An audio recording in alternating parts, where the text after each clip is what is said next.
Joining me now, White House Budget Director and the President's incoming Chief of Staff, Mick Mulvaney. Mick, welcome back to Fox News Sunday. Chris, good morning and Merry Christmas. Thank you. Same to you. What is the latest on talks to end the shutdown, and with Congress now out at least until December 27th, how long is this going to go on? This is what Washington looks like. I saw the intro and said it was chaos in Washington. This is what Washington looks like when you have a president who refuses to sort of go along to get along. You're seeing a fight over border security, just like we had a fight over taxes, a fight over deregulation, a fight over trade, a fight over Syria. We'll talk about that in a little bit. So this is what it looks like. I met yesterday with the Vice President and Mr. Schumer. We met throughout the day, as your story indicated there, with some Republican members to talk about where we were in the discussion. We had given an offer, a counteroffer to Mr. Schumer late yesterday afternoon, and immediately, I think thereafter, the Senate went into recess until at least Thursday. That doesn't mean it will be before Thursday till we hear something back, but I don't think things are going to move very quickly here for the next couple of days. So, are we talking a week? Are we talking until the new Congress comes in on January 3rd? Yeah, a couple different things. It's Sunday right now, and government is shut down mostly on a Sunday anyway. Government's shut down tomorrow anyway because it's a federal holiday. Then Tuesday is Christmas, again, another federal holiday. So Wednesday is really the first day that this kicks in. The paychecks, importantly, will go out on the 28th. I want everybody to understand no one is working without getting paid. Paychecks go out on the 28th. The next pay period that is impacted is January 11th. I think that is, it's very possible that this shutdown will go beyond the 28th and into the new Congress. Democrats are talking about $1.3 billion for border security, but none of it for the wall. Here is Senate Democratic leader Chuck Schumer on this subject. If you want to open the government, you must abandon the wall.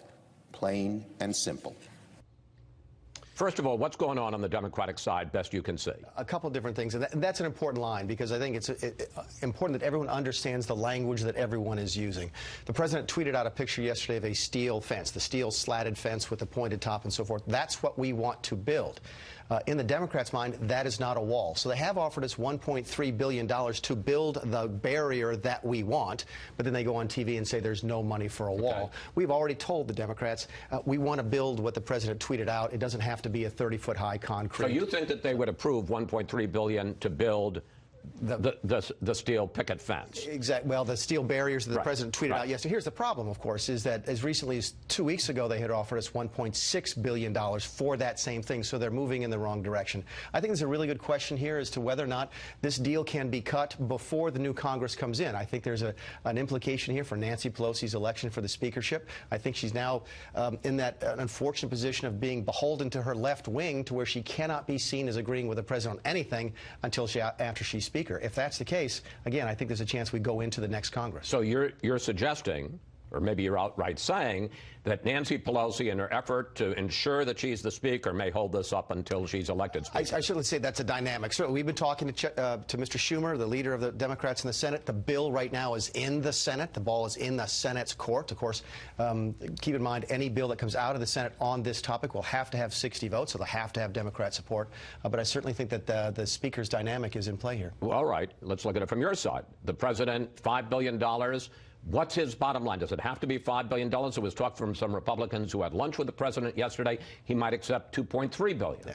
Again, I'm not going to tell you what our bottom line is, and I know you don't expect me to do that. But yeah, actually, I'd like it. I will tell you this. They are at 1.3 yesterday. We were at $5 billion a couple of days ago, and the counter offer that we gave them yesterday was between those two numbers. But you 2.3. We moved off of the 5. We hope they move up from their 1.3. All right. President Trump has been all over the place on this whole issue of the shutdown. Here's where he was 2 weeks ago and where he was on Friday. Take a look. I am proud to shut down the government for border security, Chuck. So I will take the mantle. I will be the one to shut it down. I'm not going to blame you for it. It's up to the Democrats. So it's really the Democrat shutdown. So if the president is, quote, proud to shut down the government and is ready to take the mantle, why is he suddenly calling it the Democrat shutdown?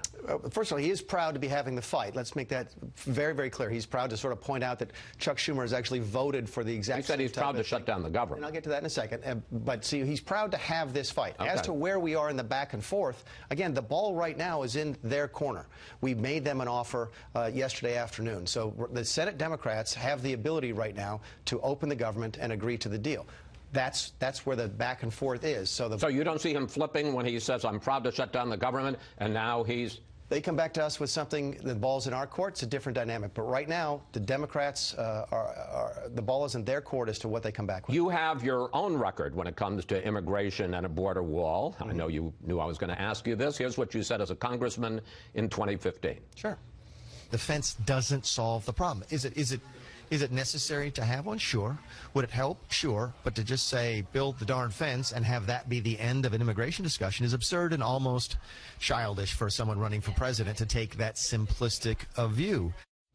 If building a wall is childish and simplistic as a solution for the immigration problem, why is it worth shutting down the government? It has to be part of a comprehensive... but it isn't. A border wall absolutely is part of border but that's, you're not saying it's part of it. You're not saying it's part of a comprehensive immigration plan. I think in the quote you just read... No, that's what you said, but that's not necessary. But that's not what the president has said. A border wall is necessary. We've known this since Reagan. Reagan agreed to amnesty in exchange for border security. He gave away the amnesty, never got the border security. Everyone's aware of that. We don't want to make the same mistake. Okay? A border wall is absolutely necessary, which is why we're having the battle. So, too, by the way, are changing our policies on immigration. I think one of the biggest stories that didn't get reported this week was the agreement that we reached with Mexico to have Mexico agree to keep people seeking asylum in the United States in Mexico. So they come to the border right now, or at least before this week, they were allowed to stay in this country pending their decision. Now Mexico will keep them in Mexico. That's going to have a tremendous deterrent effect on people coming to the border. Right. We need a comprehensive solution to border security, and a border barrier, steel slat fence, has to be part of that. One of the reasons that I think people here in Washington are so rattled this week is because the shutdown comes exactly the same time as the president made a dramatic decision on pulling troops out of Syria and drawing down troops in Afghanistan, which led to the resignation of Defense Secretary James Mattis. I want to put up the resignation letter from Mattis, in which he writes this: "My views on treating allies with respect and also being clear-eyed about both malign actors and strategic competitors are strongly held and informed by over 4 decades of immersion in these issues." So Secretary Mattis is saying that he quit because his views on treating allies with respect and being clear-eyed about our enemies do not align with President Trump. I don't think it was a dramatic decision. Keep in mind, this has been something that the president has been working on since he got to office. Wait 1 second. It's the first time a defense secretary has ever resigned over policy in the history of the country. I don't believe that to be the case. I think Chuck Hagel resigned for the same reasons. I don't believe that he did resign over a matter of policy. I thought it was a policy over ISIS, as a matter of fact. But again, it leaked out this week. In fact, it leaked out apparently from the Defense Department. This is not something that was done sort of at the drop of a hat. The president's been working on this for 2 years. So it's unfortunate that it came out the way that it did, but this was not a snap decision. And it's not a surprise to anybody because it's exactly what the president said he was going to do. Now, as to Mr. Mattis's resignation, if a cabinet secretary simply has such a misalignment with the president's priorities that he cannot serve him, that is the right reason to leave. You've asked me... I completely agree with you, but the point is he's saying the reason he left is because he believes that allies should be treated with respect, and we ought to be clear-eyed about our enemies, and he clearly doesn't think that President Trump feels the same way. I don't read a letter that way. Look, let's be honest with each other. I think the relationship between these two men had been fraying. I think the president no longer relied on Mattis to be able to deliver the president's vision. The president has to know, I don't have to agree with the president on everything he asks me to do. In fact, we're not going to. I think he hires people who disagree with him because he likes that different input. Okay? But if I'm physically incapable, completely incapable of doing what he wants me to do just because I don't believe it, I cannot serve him well, and I need to leave, and I think that's what happened. It's a very honorable thing. But let's look, because it wasn't just Mattis. I want to put up the U.S. envoy to the coalition to fight ISIS and the chairman of the Joint Chiefs, who both, in recent days, had expressed what they thought about U.S. troops in Syria. Here they are. Even as the end of the physical caliphate is clearly now coming into sight, the end of ISIS will be a much more long-term initiative. We still have a long way to go, and so I'd be reluctant to affix a time. They both said that this month, and we learned yesterday that the envoy, Brett McGurk, has just quit because he also disagrees so strongly with the president's policies. A couple of questions. One, the president says in a tweet he didn't know Brett McGurk. How is it possible that the president doesn't know the envoy who has been representing the U.S. to the coalition for the last 2 years? Well, I think that's easy because the president's dealing with the Secretary of State, the Secretary of Defense. I mean, despite what people think, the White House is not Grand Central Station. Not anybody in the administration gets in to see the president. So the president gets briefed by General Dunford. Okay, and then here's the question: if he went against the recommendations of Mattis, McGurk, Dunford, the chairman of the Joint Chiefs, apparently Pompeo and Bolton, who is he listening to? The president listens to a bunch of different people, okay, including the people who... But that's his national security wait team. a second, including the people who live here and the ordinary Americans, the people he promised when he ran for office that he was going to leave. We recognize the fact that this is unpopular within the Beltway. We recognize this fact it's unpopular within the Defense Department. It's very popular with ordinary American people. The people who ran when Donald Trump ran... With all due respect to democracy, and I agree with you about that, do they really know what the...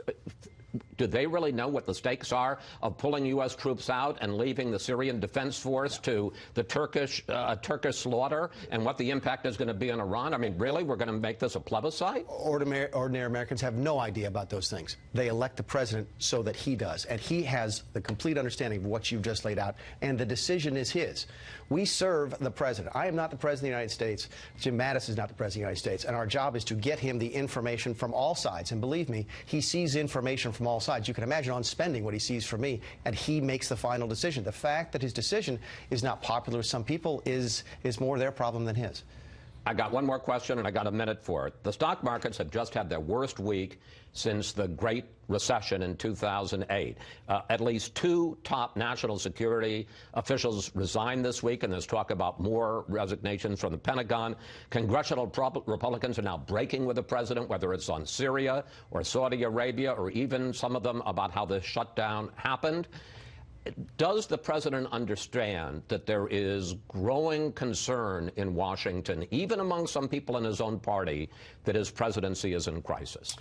No, I don't think there's concern the presidency is in crisis. I thought you were going to ask me if these things were unpopular, people were worried about them. This, as I said at the outset, this is what having a president who is non-traditional, who's a different kind of president, looks like. He's not going to be an ordinary president, and that's not what people wanted when they elected him.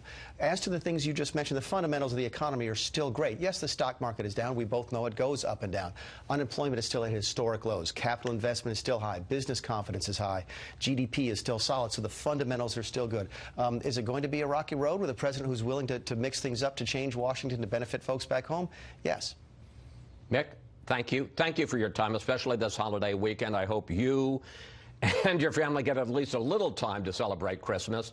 And congratulations on your new job as Chief of Staff. I hope you will be more willing to come on and talk to us than your immediate predecessor was. Merry Christmas to you. Thanks. Merry Christmas to you.